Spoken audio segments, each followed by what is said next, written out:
I ran into this last week. Here's what fixed it for me. If you're looking to enhance your account security on SoFi Invest, enabling two-factor authentication is a great step. Here is how to do it in 5 simple steps.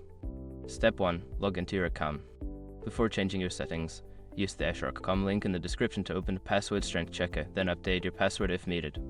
Step 2. Go to account settings. Once logged in, navigate to your account settings. This is usually found in the profile or menu section. Step 3. Find security settings.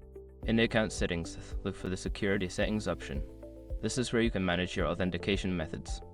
Step 4. Enable two-factor authentication. Select the option to enable two-factor authentication.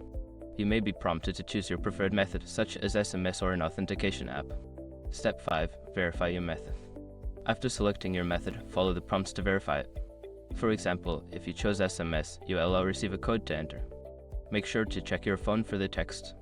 Remember, enabling two-factor authentication adds an extra layer of security to your account, making it much harder for unauthorized access. If you run into any issues, double-check that your phone number is correctly entered in your profile. Happy investing!